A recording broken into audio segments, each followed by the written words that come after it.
ഇത് പ്രത്യേകിച്ചൊന്നുമില്ല. നമ്മളൊരു സാധാരണക്കാരൻ എടുക്കുന്ന ഒരു സിനിമ, സാധാരണക്കാരൻ സംവിധാനം ചെയ്യുന്ന സിനിമ, ഒരു സാധാരണക്കാരൻ ചെയ്യുന്ന ഒരു സിനിമ എന്ന് വെച്ചാൽ ഒരു സാധാരണക്കാരൻ്റെ ഒരു പ്രതിനിധിയാണ്. വഴിപോക്കെന്ന് പറഞ്ഞു കഴിഞ്ഞാൽ പുള്ളി ഒരു വലിയൊരാളൊന്നുമില്ല, ഒരു സാധാരണക്കാരൻ, പക്ഷെ ഒരു അഡ്രസ് ഇല്ലാത്തൊരാൾ. അതാണ് അതിൻ്റെ മീനിങ്. ഒരു സാധാരണക്കാരൻ ചെയ്യുന്ന സിനിമ സാധാരണക്കാരനെ കുറച്ച് കാര്യങ്ങൾ പറയുന്നു, അവൻ്റെ പോയിന്റ് ഓഫ് വ്യൂവിൽ കാര്യങ്ങൾ പറയുന്നു. അതാണ് നമ്മൾ അതുകൊണ്ട് അർത്ഥമാക്കുന്നത്. വേറെ പ്രത്യേകിച്ച് കാര്യങ്ങളൊന്നുമില്ല. ഒരുപാട് സീനിയർ ആയിട്ടുള്ള ആക്ടറാണ്. ഒരുപാട് സിനിമകളിൽ നമുക്ക് പ്രേക്ഷകർക്ക് അടുത്തറിയാവുന്ന ഒരാളാണ്.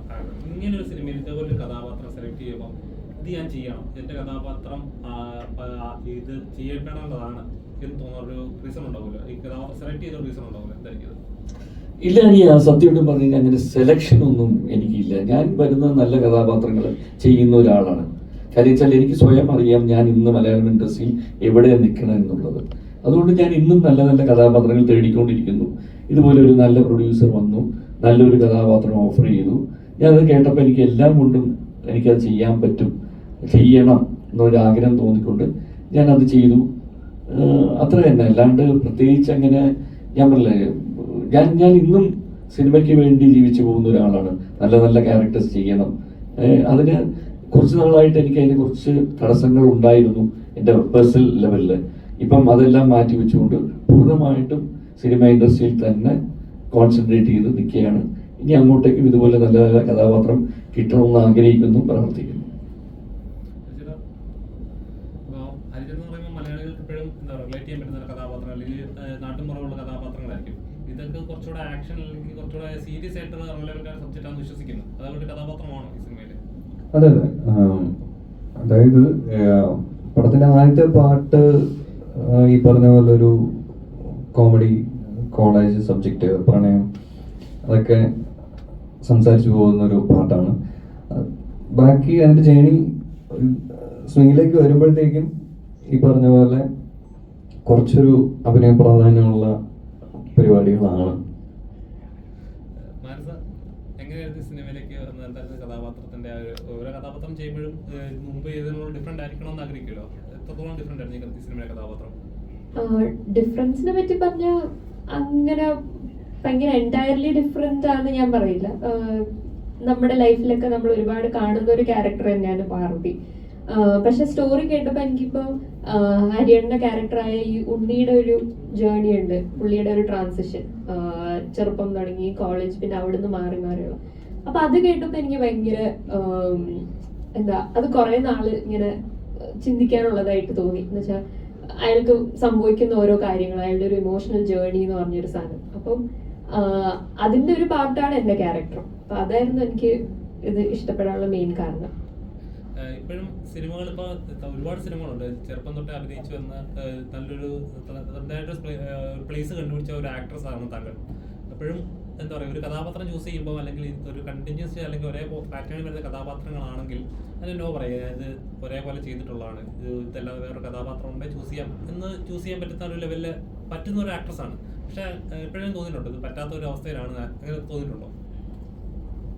എനിക്ക് തോന്നുന്നു നമ്മള് മൊത്തം സ്റ്റോറിയുടെ ഒരു വെയിറ്റേജ് ആയിരിക്കുമല്ലോ നോക്കുക. അപ്പം അതും പിന്നെ ടീമും അങ്ങനെയൊക്കെ നോക്കിയപ്പോൾ എനിക്ക് ഇഷ്ടപ്പെട്ടു. അതായിരുന്നു കമ്മിറ്റ് ചെയ്യാനുള്ള റീസൺ.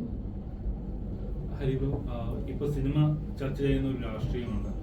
ഇതുപോലൊരു സബ്ജക്റ്റ് വരുമ്പോൾ അത് പലപ്പോഴും ചർച്ച ചെയ്യപ്പെട്ടിട്ടുമുണ്ട്. ഭയമുണ്ടോ ഈ ഒരു സ്റ്റോറി പുറത്തേക്ക് വരുമ്പോൾ, അല്ലെങ്കിൽ ഇങ്ങനെ ഒരു സിനിമ പുറത്തേക്ക് വരുമ്പോൾ ആക്രമണങ്ങൾ നേരിടാം, സൈബർ ആക്രമണങ്ങളൊക്കെ നേരിടാൻ ചാൻസ് ഉള്ള ഒരു കഥ കൂടിയാണത്. എന്ത് തോന്നുന്നു അങ്ങനെ ഒരു സ്റ്റോറി സെലക്ട് ചെയ്തപ്പോൾ? തീർച്ചയായും. ഇപ്പൊ ഈ പറഞ്ഞ നമ്മൾ പൊളിറ്റിക്സ് എപ്പോഴും സംസാരിക്കുമ്പോൾ അതിന്റെ രണ്ട് വശങ്ങളുണ്ടാവും. അപ്പൊ അത് രണ്ട് വശത്തെ പറ്റിയും ഈ പറഞ്ഞ പോലെ കമന്റ്സ് ഉണ്ടാവും. പോസിറ്റീവ്സ് ഉണ്ടാവും, നെഗറ്റീവ്സ് ഉണ്ടാവും. അതതിൻ്റെ ഒരു പാർട്ടാണ്. ടെൻഷൻ ഇല്ല, കാരണം ഈ പറഞ്ഞ പോലെ നമ്മൾ ജെനുവൻലി ഉള്ള കാര്യം ആണ് നമ്മൾ പറയാൻ ശ്രമിച്ചിട്ടുള്ളത്. അപ്പൊ അതിന് ഈ പറഞ്ഞ പോലെ പേടിക്കേണ്ട കാര്യം ഉണ്ടായിട്ട് തോന്നിയിട്ടില്ല.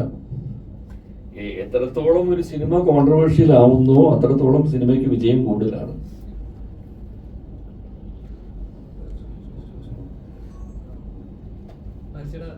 ഓരോ സിനിമകൾ ഇപ്പം ചെയ്യുമ്പോൾ സമയത്ത് ഓരോ കഥാപാത്രം ചൂസ് ചെയ്യുമ്പോൾ എനിക്ക് അത് നമുക്കുണ്ടാകുന്ന ഒരു ഇതുണ്ടാവുമല്ലോ, മറ്റേതായിട്ട് കമ്പയർ ആവരുത് എന്നൊരു ഇതുണ്ടാവുമല്ലോ. അപ്പോൾ ഒരു തവണ ചെയ്തത് ബ്രേക്ക് ചെയ്ത് കഴിഞ്ഞാൽ ചിലപ്പോൾ ആ കഥാപാത്രത്തിൽ തന്നെ പാടില്ല, ആ കഥാപാത്രം ഇപ്പോഴും ആളുകൾ റെക്കഗ്നൈസ് ചെയ്യുന്നുണ്ട്. മലർവാടിയിലെ കഥാപാത്രം ആൾ റെക്കഗ്നൈസ് ചെയ്യുന്നുണ്ട്.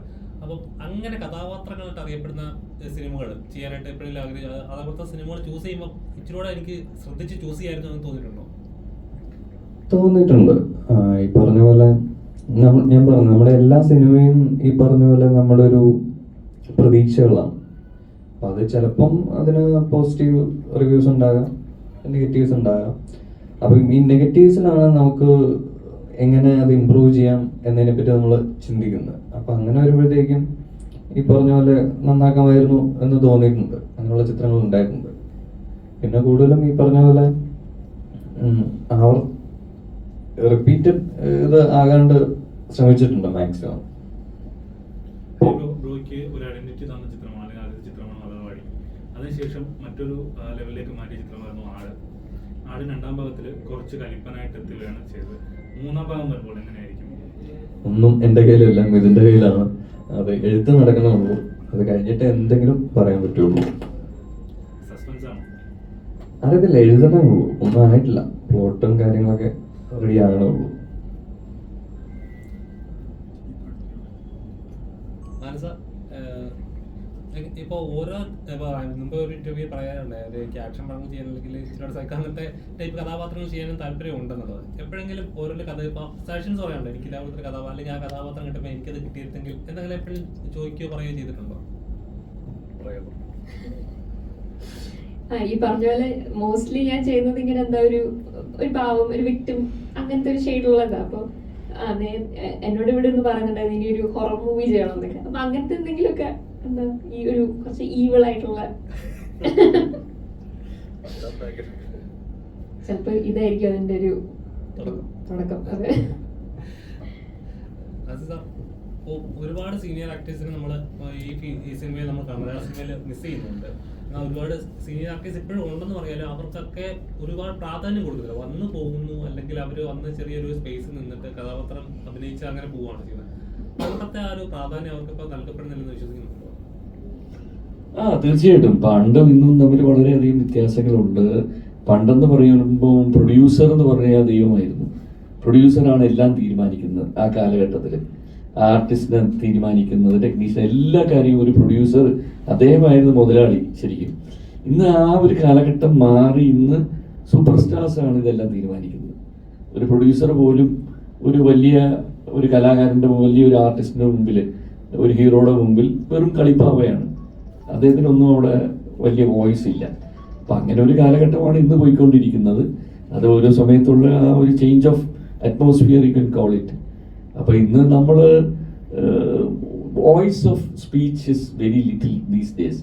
നമ്മൾ തുറന്നു വല്ലതൊക്കെ പറഞ്ഞു കഴിഞ്ഞാൽ നമുക്ക് കിട്ടാനുള്ള സാഹചര്യങ്ങളും സന്ദർഭങ്ങളും എല്ലാം കുറയാറുണ്ട്. അതിൻ്റെ ഒരു വിക്ടിമാണ് ഞാനും. ആക്ച്വലി ഞാൻ കുറച്ച് പച്ചക്ക് ചില സമയത്ത് സംസാരിക്കുന്ന ആളാണ്. ഇപ്പം വളരെ കുറച്ചു. കാര്യം ചില ചാൻസ് കിട്ടുന്നില്ല. ഇനി കിട്ടണമെങ്കിൽ കുറച്ച് മര്യാദയായിട്ട് നിന്നാലേ പറ്റൂ, ഒന്ന് ഒതുങ്ങി നിന്നാലേ ചാൻസ് കിട്ടൂ എന്ന് മനസ്സിലാക്കി. അതുകൊണ്ട് ഇപ്പം അധികം അങ്ങനെ വലിയ രീതിയിൽ സംസാരിക്കാറില്ല. വളരെ ഒതുങ്ങി നിൽക്കുന്നു. മുന്നോട്ട് നോക്കി എന്തെങ്കിലുമൊക്കെ കിട്ടും എന്നുള്ള പ്രതീക്ഷയുണ്ട്.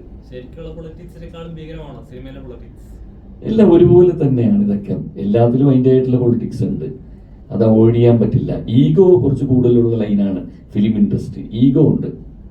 ആ ഈഗോ ഉള്ളവർക്ക് പിന്നെ നമ്മൾ അവരെ കുറിച്ച് എന്തെങ്കിലും ഒന്ന് ചെറുതായിട്ട് പറഞ്ഞാൽ പോലും അവർക്കത് സഹിക്കാനുള്ള മനസ്സില്ല. അപ്പോൾ അതുകൊണ്ട് ഇത്തിരി നോക്കിയും കണ്ടും ശ്രദ്ധിച്ചുമൊക്കെ സംസാരിക്കുക, പെരുമാറുക. ചാൻസ് വേണമെങ്കിൽ, അല്ലെങ്കിൽ വീട്ടിൽ പോയിരിക്കുക. കുറേയധികം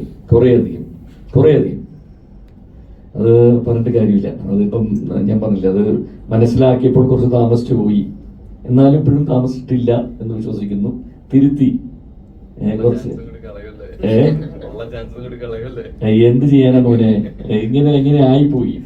നമുക്ക് നമ്മുടെ ഒരു വ്യക്തിത്വം ഉണ്ടല്ലോ. ഒരു മനുഷ്യന് ജനിച്ചു വീഴുമ്പോൾ അയാളുടെ ഒരു വ്യക്തിത്വമുണ്ട്. അത് നമുക്ക് സിനിമയ്ക്ക് വേണ്ടിയോ എന്തിനു വേണ്ടിയും കളയാൻ പറ്റില്ല. പിന്നെ ദൈവം തമ്പുരാൻ തന്ന ഇത്രയൊക്കെ നേട്ടങ്ങൾ, that it self is good, more than enough. I am happy. ഞാൻ ഉള്ളതുപോലെ ഞാൻ തൃപ്തനാണ്. ഇനി കൂടുതൽ കിട്ടിയ സന്തോഷം, കിട്ടിയില്ലെങ്കിൽ ഉള്ളത് വെച്ച് തൃപ്തനാണ്.